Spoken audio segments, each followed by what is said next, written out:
இலங்கை மன்னன் ராவணேஸ்வரன் எவ்வளவு உயர்ந்த குணம் படைத்தவர் தெரியுமா?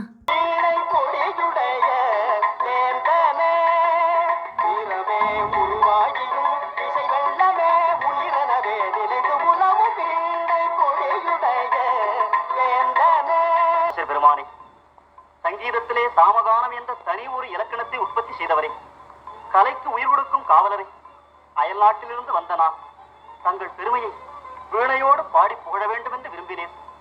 மீட்டியதில் தவறு ஏற்பட்டுவிட்டது. மன்னிக்க வேண்டும் என்று தாழ்மையோடு கேட்டுக்கொள்கிறேன்.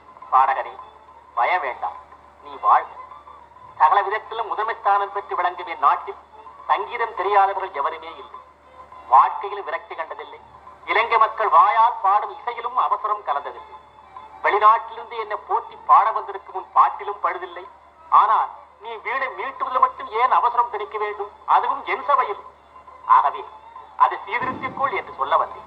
உடனே சபையில் தம்பிகள் மகோதரன், கும்பகர்ணன், விபீஷணன், மகன்கள் மேகநாதன், அக்ஷயன், அதிகாயன், மனைவி மண்டோதரி. மனைவிக்கு மரியாதை கொடுப்பார் ராவணேஸ்வரன். அப்புறம் எப்படி பிறர் மனைவியை அவர் கவர்ந்து வருவார்? எதனால் கவர்ந்து வந்தார்? தங்கையின் சொல் கேட்டு.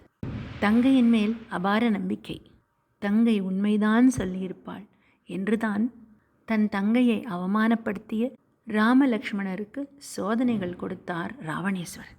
மனைவி வார்த்தைக்கு எப்படி மரியாதை கொடுக்கிறார் பாருங்கள். மனைவி வீணையோடு தன் கணவனை பாட கேட்டு அதற்கு மறுப்பு சொன்னார் என்றால் அந்த பேதை பெண்ணின் மனம் வேதனைப்படாதா? மனைவி கேட்டு அதற்கு இலங்கை வேந்தர் மறுப்பு சொன்னார் என்றால் அவன் மகிமைக்கே மாசு ஏற்பட்டுவிட்டு. மகோதரா, கொண்டு வர சொல்லின் வீணை.